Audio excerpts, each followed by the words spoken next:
So Nigel Pearson came in at Bristol City, initially had a small impact. Their away form improved. Their home form was diabolical, but they've ended the season very, very poorly. And Nigel keeps talking about this summer rebuild and how he's going to have to go about his business. And I guess he will be backed to an extent, but it is going to have to be some rebuild, isn't it, Mike? It's a huge job. Yeah, I think this is going to be a huge reset for the club. I think it has to be. I was surprised that they stuck with Pearson and I've given him this long-term contract. Surprised in the sense of how little backing he had from this dressing room and how poor Bristol City were towards the end of the season. But once you have the shift that, okay, this is a club that's going back to the drawing board, right back to the very beginning and starting again from scratch, then maybe he is the right man to build those solid foundations. He has the goodwill of the fans, which I think even surprised him to some extent towards the end of the season, because he's saying, I'm responsible for these performances. Now, this is a club, though, that you've kind of got used to them being profiled as a team that's ready-made for the Premier League. The infrastructure's all there, the stadium's done, the training ground, all of these things behind the scenes. And you're just thinking it just needs an innovative young manager to plug in and play, come and do something innovative in terms of the way he sets the team up and very modern and forward-thinking. And this is a team that's ready to go for the Premier League. However, the past couple of seasons, finishing under Lee Johnson, the numbers, underlying performance data under Dean Holden, and now under Nigel Pearson. I think Pearson's right when he says they're very, very lucky that they weren't relegated this season and never even got into trouble because of the great start they had to the season. They were relegation fodder and would have been next season the way it was going. Yeah, and he keeps throwing around the phrase 3 to 5 years, which is how long he sees the rebuild job going, but not too many managers get that kind of time, do they? Particularly not in the Championship. He is a manager who has been, I guess, credited with beginning the Leicester title success. He apparently laying the foundations, and I don't think too many people can argue with that. He did okay at Watford as well when he went in initially. There was an upturn in results. But do you see Nigel Pearson as more of a long-term manager? Does he need a project as opposed to having immediate impact? 'Cause I'm not quite sure. I feel like I could make a case for both. Yeah, no, I do think he's a long-term manager. I think foundations is absolutely the key word. And I do think I think it's possibly more coincidence, the results that he got when he came into Watford. Not coincidence, because I think that's downplaying the kind of aura he brings to a club of a man in charge. And I think players potentially buy into that. But I don't think there was any real intelligence to he come in, he saw something, now do this, and all of a sudden results are transformed. I think it's just he comes in as with the aura of a strong leader. Players buy into that, think, I've got futures to play for, and so on. And that's why he got the early results. But no, I do think he's a long-term operator. I do think he builds solid foundations. And you're listening to him talk in these recent interviews towards the end of the season. It's all about collective responsibility. It's all about character traits. It's all about the personality of the players and the habits and how they respond in situations of adversity and stuff like that. It's not about football. It's not about tactics. It's not about, the recruitment drive is literally going to be about character assessments and just making sure that first and foremost next season, Bristol City are a team that is not going to get dragged into a relegation battle, that is not going to go on a stinking run, that 2 defeats turns into 6 defeats and, those kinds of scenarios. They're going to be dogged, I think. I think they're going to be a team that's really resilient and responds well to setbacks. And it might even take time just to get that. And I think the whole first season under Nigel Pearson could actually be very little about tactical intelligence and the things that we see out from the outside as football things. I think it's going to be about completely moulding a new culture within the club from top to bottom. And it's going to be a big, big rebuild, because you only have to look at the underlying data towards the end of this season. Those players aren't behind Nigel Pearson or aren't equipped to be in a Nigel Pearson dressing room. I would imagine at least half of them could go, which means that's a big, big rebuild. And You know, you're talking 2 or 3 transfer windows for most managers anyway. So I think next season could effectively be a write-off before it even starts for Bristol City. And we just want to see a real long-term Nigel Pearson team emerge before the end of it. Yeah, we haven't seen the club's release list yet, but I imagine it's going to be hefty. We've seen quite a few clubs announce theirs at the time of recording, but Bristol City yet to show their hand. And it'd be very, very interesting to see that list. One thing that I guess is kind of been notable during the last few games, and this probably is because Bristol City had very little to play for. You know, as you say, we're never really in danger at any point. But they've fielded quite a lot of younger players, some of whom have been quite impressive. Does Nigel Pearson, do you think, quite enjoy playing that father figure to younger players coming through? Because Bristol City have a fair few of them. I think as much as anything, he just wants buy-in. And I think he knew he was going to get buy-in from giving those young players a chance. I think he probably does quite enjoy the father figure role. But I think in this particular scenario, it was a statement, I think, to some of those senior players that, you know, you don't belong in my dressing room based on some of the things that I've seen. And I'm seeing more of the traits that I want in kids who are just getting their first chance at first team level. So, you know, that I think that's a big explanation of that. I just think, you know, it's all about character. Another thing you mentioned repeatedly towards the end of the season as well is fitness. And I think that's, you know, I think Bristol City players coming back for pre-season need to get ready for what is going to be a grueling, tough pre-season. It's going to be old school. I think the players are going to have to be, you know, these are the kinds of qualities he's looking at straight away.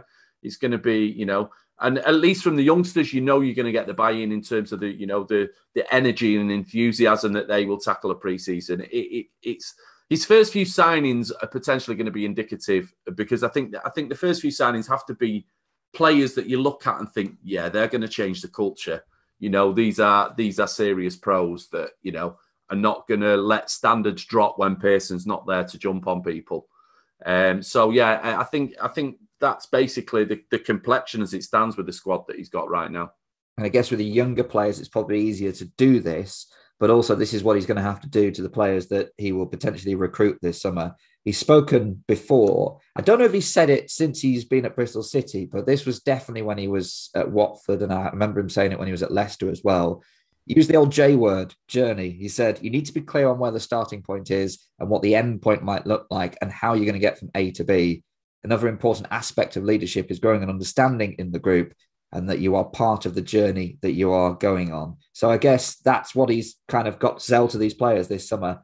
And as you say about the younger players, the buy-in, you know, if he can sell that journey to them, they're probably thinking, yeah, this is one I want to be on. Yeah, I mean, sell's one word for it. I think he's pretty uncompromising, to be quite honest. I think once he starts getting things, you know, once he gets his feet under the table, and I think he needs like a critical mass of players that are his players and that set the standards for him. And then his demands, you know, people can start to fear his demands, and, you know, and those kinds of emotions come about. I think this is, but we're very much in the realm of what Nigel Pearson's all about. It's all about emotional, you know, collectivity and accountability and responsibility and those kinds of traits instilled within the players themselves. And he's very quick to pick up on little things like when players have got each other's backs and when they've not, who turns the back in a situation that's not going particularly well, who hides on the pitch. Those are the kind of things he's looking for. This is what he's very in tune with. And he just wants a team that really stands up for each other, looks after each other, responds well to adversity and all of these things.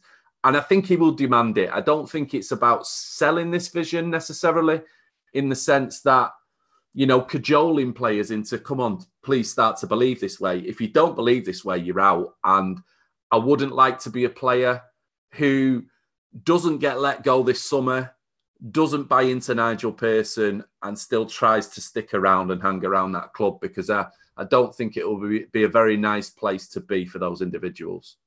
Let's face it, Mike, you'd be training with the reserves, wouldn't you, if that was your attitude at Bristol City next season? He is quite an uncompromising figure, though, as you mentioned, because of course there's the famous interviews, you know, about the head in the sand, etc., etc. He's not afraid to pick journalists up on when they make, you know, points that he doesn't agree with.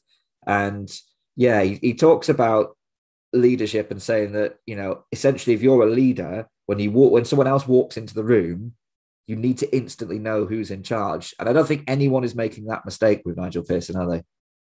Yeah, and I do think he's become almost a little bit of a parody of himself down the years, because these stories have built, and I think it's natural for someone of his personality type to take on board the character. Your identity is built based on, it's basically a mosaic of your past experiences and and he's quite quirky in this sense, and he's become increasingly quirky as the years have gone by.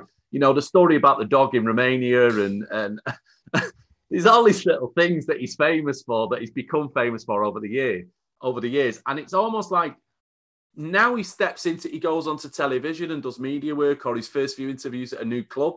It's almost like he plays up to it. I'm this quirky guy. You never quite know what I'm going to do next, or you're never quite sure about me. There's something a little bit unsettling about, the unpredictable perhaps about the decisions I make or the criteria I work to. So I think this is something he's played up to over the years. But yeah, I think, he is a quirky character, and I think it does keep people on the toes. And I think that's a part of leadership is, if you can have players second guessing what you're going to be doing next and not being able to work you out, then you're kind of one step ahead of them to some degree. And I think it's something he plays on. Yeah, and he's also talked about delegation as well. He said he loves delegation, and he said without it, nothing would get done. He said he enjoys nothing more than sitting back and watching people enjoy success. That's other people enjoy success. He gets fulfillment from that. He takes great pleasure in other people enjoying their work. So, yeah, he's not... We talked before about Lee Johnson on the podcast, and how you talked about him being a workaholic and how he had to do everything. He wanted to do everything around the club. It seems like Pearson is a very different character in that he will let people get on with the roles that they're hired to do. Yeah, and this is the root of it. This is the heart of the whole thing, I think. Lee Johnson to Nigel Pearson. I know we've had Dean Holden in between, but Lee Johnson was there for a long time and set the culture. Now Nigel Pearson's he is a complete opposite counter-reaction to that culture that Lee Johnson built and developed. And yeah, I mean, Nigel Pearson, one of his biggest talents is he's all about the organisation of people. And the organisation of people means giving people responsibility, giving certain people power, the people that deserve power. It's about status. And it is about, when you profile people in like out there really in the real world, one of the questions you ask is, about if you walked into a wedding, would you know who was high status, low status, the relationship dynamics between people who you don't know? Would you immediately pick up? Nigel Pearson instantly would know those kinds of dynamics walking into a room of people he didn't know. And this is what he's looking forward to getting his teeth stuck into now, is understanding these people as characters and who can I give responsibility to, who can't I give responsibility. And that's why he likes delegating, because he gets to find out these answers.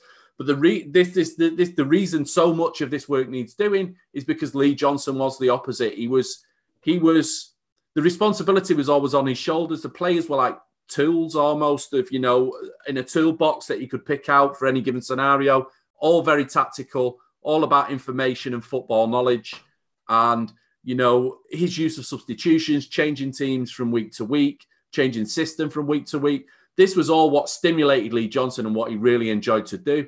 But the legacy of that, as you get further down the line, down the years, is players that don't necessarily think for themselves, players that don't necessarily have these qualities to dig each other out of trouble as a unit. It's just kind of like when things used to go wrong for Bristol City, everyone would look to the bench and say, all right, Lee, what are you going to do now? And he'd come up with some triple substitution, change of shape and turn a game on its head to win it 2-1. Over 4 or 5 years that Lee Johnson's in charge, that's your go-to when things aren't going well. You've now got this culture that, players don't support each other.